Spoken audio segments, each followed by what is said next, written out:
Hello there, friends! Despite Tier 1 CS being silent these days, there have been enough exciting news recently, and I want to discuss them with you. CLOUD9 is about to go through some big roster changes, Device's debut performance for the first time in a whole year, and a lot of other interesting things. Let's get straight to it. Of course, the rumor about the replacement of Inters in CLOUD9 was the main reason for discussions recently. People have been talking about this for a long time, and I would say for a long time. But all the pro players have been saying anonymously that you can't judge Inters by stats, because he's a very good support that does an enormous amount of work. And that is true, but apparently the team still decided to take the crucial step. This was stated by Overdrive, and as you know, when he shares such insights, it's almost like an accomplished fact. So it's quite logical that many analysts and journalists are already discussing this as if it's official. Here, for example, is what Thorin said. This Inters kick rumor is a bit confusing,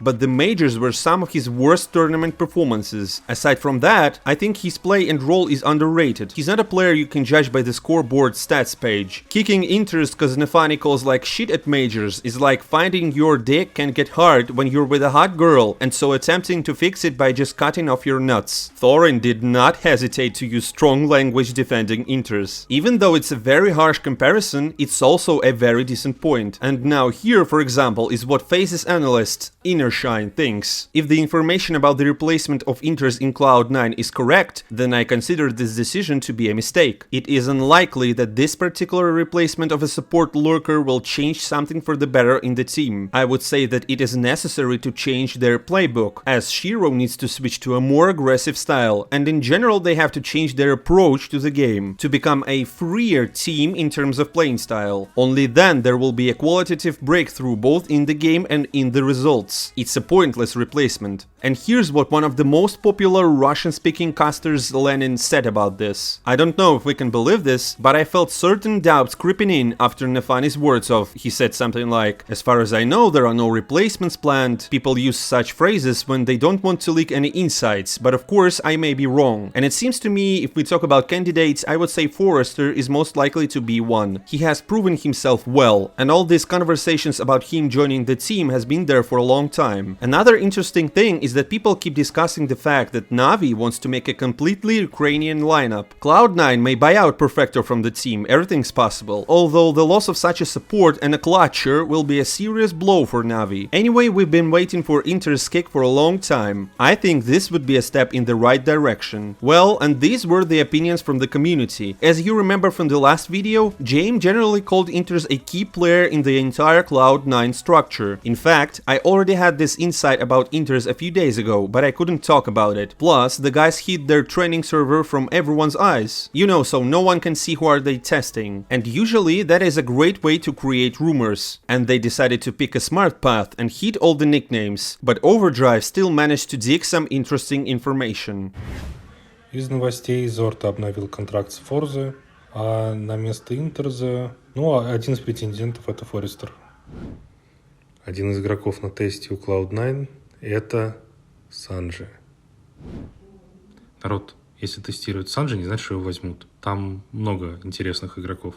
Yeah, you heard it all. Of course, I doubt that Sanji, who spent more than a year being inactive, is the best replacement for Inters, but it's still very interesting. And I can't say anything about Forrester. For me, the roles are not suitable for them at all. The best option would be to take Perfecto instead of Inters. But it would be a lightning in a clear blue sky if Navi give away one of the best players of their current squad. However, Shiro denies it all by saying that people shouldn't believe all these rumors. But on the other hand, what else could he write? Meanwhile, HLTV writes that Buster is also being tested for the vacant place. What else can I add? Only time will tell. Friends, what do you think will happen to Inters? I will be monitoring all the news very carefully. And do not forget the fact that new opportunities are opening up for him too. VP, Spirit, Force. In fact, there are many options. And perhaps we're entering the season of unbelievable and crazy reshuffles. For example, recently Aunkere on his stream told about what kind of composition they had planned there in Batboom. А кого бы ты взял к себе в состав, если сейчас будешь собирать? У нас мог быть состав Бумыч, я, Дека, Флейми и Джерри. Потенциально, я считаю, что это был бы пиздец сильный состав. Объясняю. Дека ебано сильный авик, но он серьезно сильный. Это доказано уже много раз на официалках. Я играл бы на своих ролях на староплеера. Ну, я, блядь, изучил все уже на своих ролях. И умер миллион раз там, где не надо, и убивал, и делал мультикиллы там, где надо, и когда не надо. Вот. Флейми был бы на опорнике, скорее всего. Бумыч был бы либо на опорнике, и Джерри были бы как-то Короче, они бы вот менялись, там в зависимости от карт. In theory, this roster looks very promising, and it sounds even more exciting since Inters might be released soon. Imagine what kind of a dream team could it be. In general, recently Aunkere began to draw a lot of attention. At one point, he reveals the possible composition of Bedboom, then he has a beef with Faceit, and now he has got himself into a tangle with Boomich. Под ямой на троне, чел. Надо тренироваться, братан. Ой, Чё с Бумычем у вас терка? Да я хуй его знает. Вообще хуй его знает, зачем меня Бумыч удалил из друзей, это пиздец. Бумыч обиделся на что-то. Ну знаешь что? Я его зарезал и сказал, ему надо тренироваться, и он меня удалил из друзей после этой хуйни. ну может из-за этого. Пиздец. Сегодня? Да, мы помнишь на Тетрисе, когда я его зарезал? Прикинь, обиделся. To be honest, I wouldn't dare to mess with Boomich. Just look at him, he's a real monster. Готово. Ски прикрой скотчем черным. Понял? Крестики такие. Дядь, ты осторожней там будь, нахуй.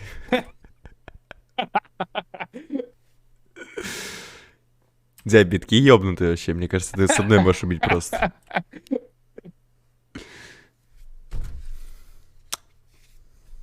Я покрасил волосы, чтобы быть анимешником, чтобы у меня плюс 5 АВГ был на фейсе.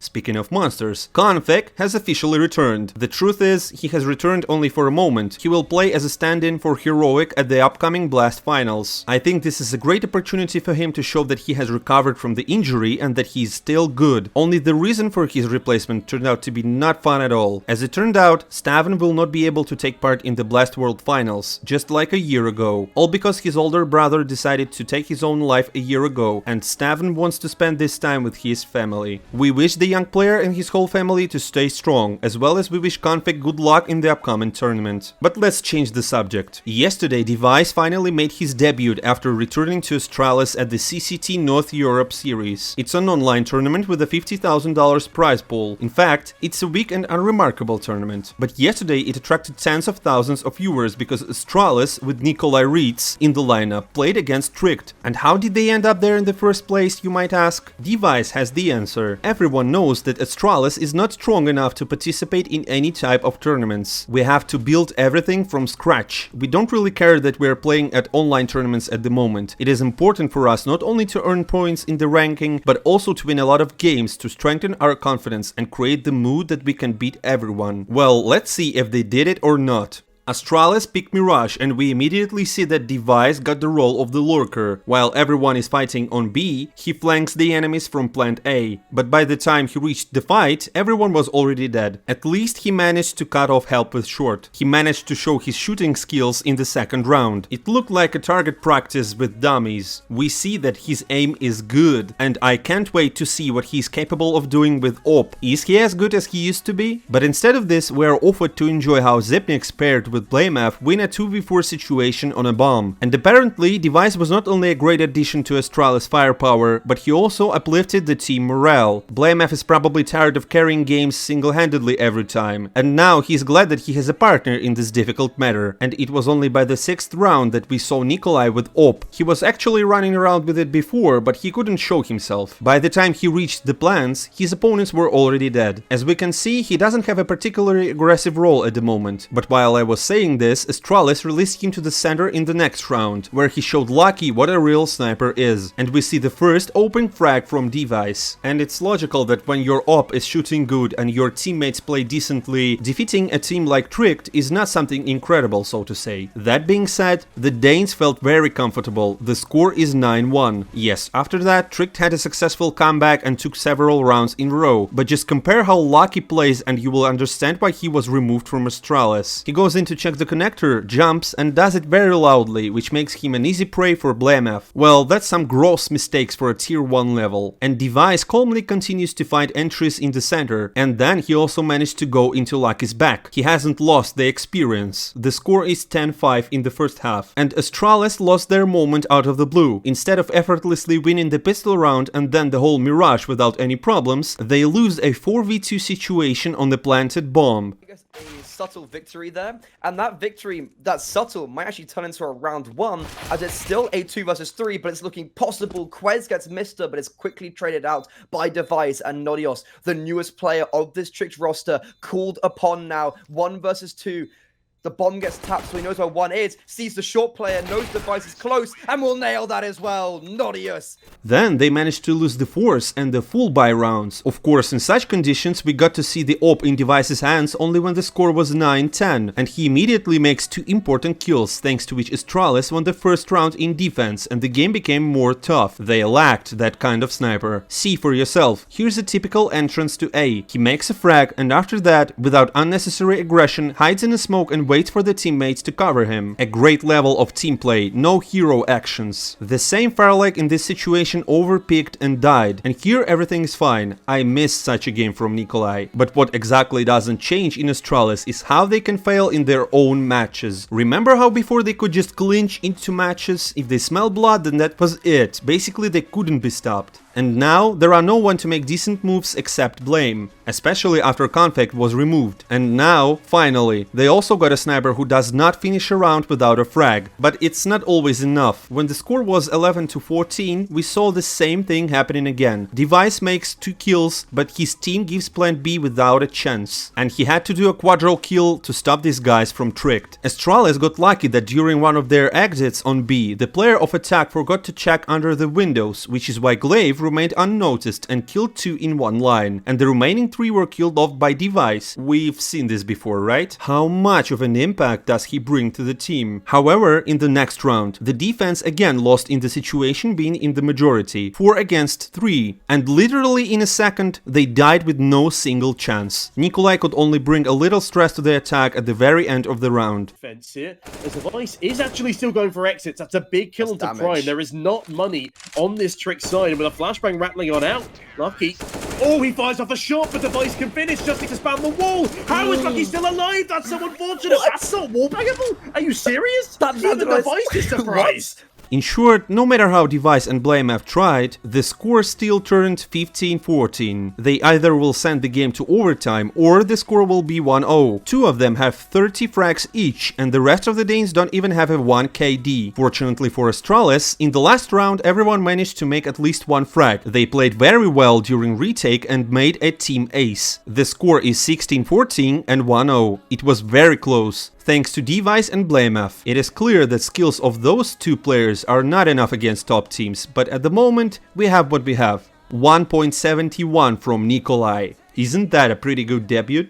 Then it was Nuke, Tricked's pick, against Astralis. With their history on this map, it was certainly a bad idea, even though they won the pistol round and 3 more in addition. As soon as Glaive's team got the economy, the enemy's attack ended. Device was playing just fine too. At some moments they were letting him play aggressively, and he used it, but the rest of the time he was a good old Device, just how we remember him. He plays as restrained and stable as possible. This guy does not allow himself to show unnecessary aggression unless the situation is critical, and so in general the whole team looked way stronger than on Mirage. Well, of course, it's not a great idea to choose Nuke against Astralis. And of course, Blamef made a huge impact. He defended the whole street alone, so the attack didn't have a single thing working out there. It was also hard on the ramp, where a rested and charged Device was waiting. So the defense gave away only 2 rounds. Well, and in the last round, Nikolai also performed a quadro. Very much like what Trick did to them last round. It's going to throw that smoke to funnel them out.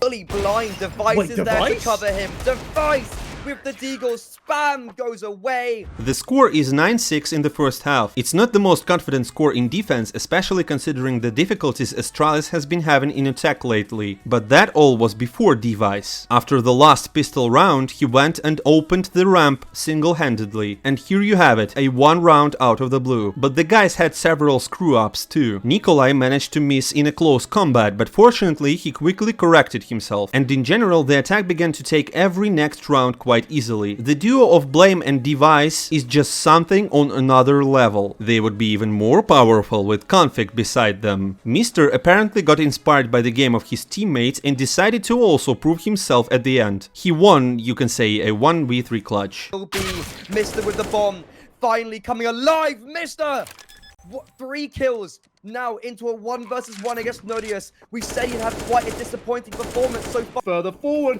it's all down to the timing here, and Mr. Oh my goodness, with 1 HP! In short, it's a zero-chance situation. Astralis was completely ignoring the opponent's pressure in the second half of the game. Blame and Device symbolically finished the map with the same number of frags. They had 24 each. That's what I call a great debut. Immediately, without swinging back and forth, he showed how a real sniper should play. While Lucky and Farlig were out there showing at least some positive results according to statistics every 6 months, Device instantly demonstrates an excellent game, thereby responding to criticism regarding his return. Yet it was clear that they were playing against Tricked, not FaZe and not Heroic. But as Device said, they are now looking for their game and confidence, after which they will move to the HLTV's top. And you know, after watching this match, I really want to believe it. Friends, how did you like Device's debut? Write down in the comments below. And I'm off to prepare some enjoyable videos for you. Subscribe to the channel in order not to miss anything CSGO related. See you soon.